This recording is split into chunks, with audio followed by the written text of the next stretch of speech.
அக்கா வணக்கம். நீங்க தான் ஃபோன் பண்ணது, பிள்ளைக்கு உடம்பு சரியில்லை, தலையில ஏதோ இதா இருக்கு அப்படின்ட்டு. தலை ஃபுல்லா பூச்சி கடிச்சு வண்டாயிருச்சு. அது ஜிஹெச் கூட்டி போனேன், சரியாக முடியல. எங்க வீட்டார் விட்டுட்டு போயிட்டாரு. எழுதி கொடுத்துட்டேன், டைவர்ஸும் கொடுத்துட்டேன். நம்மளுக்கு யாரும் பக்கோட கொடுக்க மாட்டாங்க, வேலை எனக்கு கிடைக்கல, காசு இல்லாம ஒருத்தவங்க வீட்டுல எத்தனை நம்ம இருக்குது. அதான் புண்ணு. ஆமா, தலையெல்லாம் இதா இருக்கு.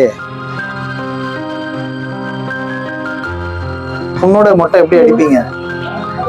தலை ஃபுல்லா புண்ணாதான் இருக்கும் போல. ஐயோ, தூங்க மாட்டா. ஏன்? வலிக்குன்னு.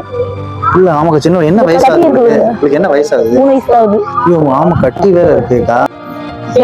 மொட்டை அடிக்க கூட காசு கேட்டேன், யாருக்கும் இல்லைன்ட்டாங்க. அதுக்கப்புறம் தான் எங்க அக்காட கேட்டாங்க, ஓட்டு இல்லைன்றாங்க. என்னது இல்ல? இந்த பிள்ளை இந்த டெய்லி பார்க்கணும் வேதனையா இருக்கும். ஏக்கா, இது நீங்க ஹாஸ்பிட்டல் பார்க்கலாம். அந்த பிள்ளை எப்படிக்கா வேதனை தாங்க? அது குழந்தைக்கா, அது பாவம், அதுக்கு சொல்ல கூட தெரியாது. சொல்ல நீங்க நல்ல ஒரு பிரைவேட் ஹாஸ்பிட்டல் நான் கூட்டிட்டு போக சொல்றேன், இல்லைன்னா நான் ஒரு ஆள் அனுப்பிச்சு வைக்கிறேன். மற்றதெல்லாம் நம்ம அப்புறம் பேசிக்கலாம், அதெல்லாம் எனக்கு பிரச்சனை இல்லை. முதல்ல இந்த பாப்பாவோட வலியை நம்ம நிப்பாட்டணும். அக்கா, நான் முதல்ல பணம் தரேன், தயவுசெய்து உடனே சாயந்தரமே நீங்க ஒழுங்கா டாக்டர்கிட்ட போய் என்ன பாக்குறாங்கன்னு பாருங்க, கேக்குறாங்கன்னு பாருங்க. பிரைவேட் ஹாஸ்பிட்டல் போய் பாத்துருங்க. அப்படி இல்ல என்ன சொல்றாங்கன்னு பாருங்க, இல்லைன்னா நான் ஒரு டாக்டர் உங்களை கூட்டிட்டு போறேன். எங்க வலிக்குது? தலையிலையா? சரி, நாளைக்கு டாக்டர் போய் சரி பண்ணிடலாமா? அது விடக்கூடாதுக்கா, தயவுசெய்து விடக்கூடாதுக்கா. வேற வழி இல்லாம உங்கள்கிட்ட வந்தனே, எனக்கு ஏதோ மட்டும் பண்ண நல்லா இருக்கும். எனக்கு பாப்பா மட்டும் நல்லா ஆனா போதும். எனக்கு ரொம்ப மனசு வேதனையா இருக்கு. நீங்க தயவுசெய்து முதல்ல போய் பாருங்க, நான் பணம் தரேன், இருங்க. சரிங்க, இதுல பணம் இருக்கு, சரியா? உங்க பணம் ஃபுல்லா முதல்ல உங்களுக்கு தான். நீங்க நேரா ஹாஸ்பிட்டல் முதல்ல போயிட்டு எதுவுமே யோசிக்க வேணாம். முதல்ல பாப்பாக்கு என்ன சொல்லாங்க முதல்ல அதை கேட்டுட்டு எனக்கு ஒரு ஃபோன் மட்டும் பண்ணுங்க.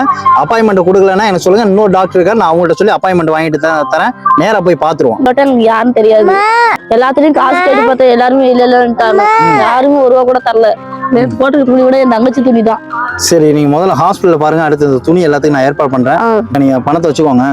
அந்த வேற ஏதாவது சாப்பிடணுங்கிற ஏதாவது ஸ்நாக்ஸ் மாதிரி வாங்கி தரேன். சாப்பிட்டுட்டு அப்படியே நீங்க கிளம்புங்க. ஹாஸ்பிட்டல் போயிட்டு என்ன சொன்னாங்க ஏது சொன்னாங்கன்னு எனக்கு சொல்லுங்க. நான் மத்ததெல்லாம் நான் பாத்துக்கிறேன். மண்டை ஃபுல்லா எனக்கு பாக்குறதுக்கு எனக்கு கஷ்டமா இருக்கு எல்லாமே. தயவுசெய்து முதல் வேலையை அதை செஞ்சிருங்க, சரியாக்கா? எனக்கு இந்த பாப்பா மட்டும் நல்லானா போதும், எனக்கு வேற எதுவும் நானு இந்த புண்ணு நல்லா ஆகணும், நல்லா படிக்க வைக்கணும், வேலை கிடைக்கணும் எனக்கு. நீ கவலைப்படாங்க, முதல்ல இந்த புண்ணை சரி பண்ணுவோம். அவ முதல்ல நல்லபடியா எல்லாம் சரியாகட்டும். உங்களுக்கு வேலை எல்லாம் அடுத்து நம்ம பாத்துக்கலாம். நான் வாங்கி தரேன், உங்களுக்கு எல்லாமே செய்யலாம். எவ்வளவோ வேலைகள் இருக்கு. அவளை ஸ்கூலுக்கு அவளை பால்வாடிக்கனா இப்படி நீங்க எதுக்குமே அனுப்ப முடியாது. இப்படி வச்சுக்கிட்டு அதான் வழியோட போக முடியாது, வலிக்குமே தாங்க முடியாது. அவ இப்பயே அந்த பாருங்க எவ்வளவு தூரம் அம்மா வலிக்குதுமா சொரிஞ்சுக்கிறேமான்னு போட்டு இந்த மாதிரி கழுத்துல இருந்து உடம்பு ஃபுல்லா இருக்கு. நீங்க தயவுசெய்து முதல்ல நீங்க போயிட்டு எனக்கு என்ன சொன்னா சொல்லுங்க. அந்த அக்காவை நான் வர சொல்லிடுறேன். நீங்க நல்லா இருந்தா போதும், பிள்ளை முதல்ல நல்லா ஆயிட்டா அதுக்கப்புறம் மத்தெல்லாம் பாத்துக்கோம், சரியாக்கா? இந்த பாப்பா சரியா? பார்த்துட்டு எனக்கு ஃபோன் பண்ணுங்க.